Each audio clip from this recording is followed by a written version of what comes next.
Bem-vindo mais uma vez a esse nosso espaço para trocarmos uma ideia, para pensarmos alto, pensarmos filosofia. Bom, você deve ter visto em algum lugar dessa tela que o tema desse nosso encontro de hoje é um tema que tenta responder uma pergunta que é comum nos mecanismos de busca, sobretudo agora quando a gente vai chegando nessa virada de ano e que os professores começam a repensar a sua oferta de serviço para o ano que vem. Afinal de contas, quem pode lecionar filosofia?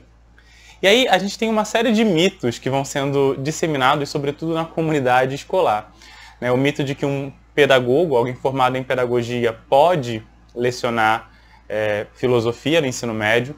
Isso porque a maioria dos diplomas de pedagogia vem com uma habilitação, ali na escritura do diploma, de que aquele graduado está apto a lecionar para educação infantil, para o ensino fundamental e para o ensino médio. Só que está apto para lecionar no ensino médio aquelas matérias que são específicas da pedagogia. Então a gente está pensando ali em formação de professores, basicamente. Não que o pedagogo não tenha outras atuações no ensino médio, terá, mas não para assumir a sala de aula, dado que a LDB, a Lei 9394/96, estipula que para lecionar no ensino fundamental 2 e no ensino médio é necessário uma licenciatura específica na área que se pretende lecionar. Então a primeira coisa que a gente já precisa salvaguardar. Outra coisa que é mito e que a gente precisa também responder nesse vídeo é de que professores de história, professores de geografia, professores de sociologia podem dar aula de filosofia. Isso não é verdade. A lei que estipula o ensino de filosofia estabelece que aquele que vai lecionar filosofia é alguém licenciado em filosofia. Então, para que a gente possa lecionar filosofia no ensino médio, é necessário ter uma licenciatura em filosofia. Pedro Paulo, mas na minha escola, quem dá aula é um professor formado em história. Então, vamos lá. Acontece que a filosofia ela volta para o ensino médio mais ou menos ali no entorno de 2009, como matéria obrigatória. E aí a filosofia volta para o ensino médio, tendo urgência de profissionais para trabalhar nas salas de aula e não tendo um público formado suficiente para atender essa demanda.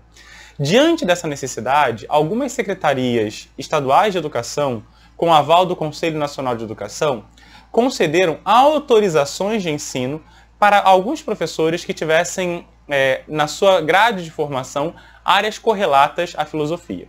Então, por exemplo, se o professor tinha 180 horas de disciplinas filosóficas, tendo feito história, geografia, qualquer coisa que seja, ele seria autorizado a lecionar essa disciplina para que o aluno não ficasse sem a disciplina e para que não houvesse uma defasagem de ensino. Isso é o ideal? Não é o ideal, obviamente. Isso é o que dava para fazer, o emergencial. Aqui vem uma coisa que eu preciso dizer. Olha, se você está assistindo esse vídeo e você se enquadra nesse caso, se você é um professor que veio da história, que veio da geografia, que veio da sociologia, ou da pedagogia, ou de artes, enfim, qualquer matéria que seja, e está lecionando filosofia hoje, eu te peço, como filósofo, cuida bem dessa disciplina.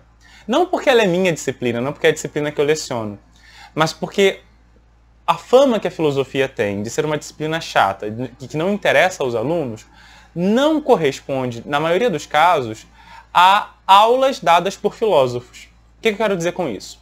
O cara formado em história, ele, por mais que tenha interesse em filosofia, na maioria das vezes, ele não é um filósofo.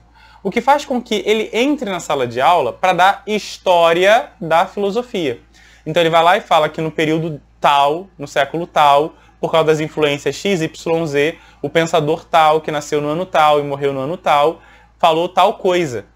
Aí o aluno copia esse monte de informação e fica assim, tá, e o que isso importa para a minha vida? E realmente não vai importar muito.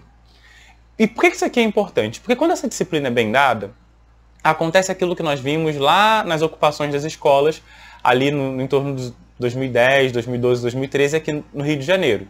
Os estudantes da rede estadual de ensino ocuparam diversas escolas e uma das reivindicações que os alunos fizeram e que conseguiram foi de que a disciplina de filosofia e de sociologia elas tivessem sua carga horária ampliada, ou seja, que passasse de um tempo de aula para 2 tempos no mínimo. E assim se garantiu uma vitória histórica. E é interessante a gente perceber que essa não foi uma reivindicação dos professores, foi uma reivindicação dos alunos.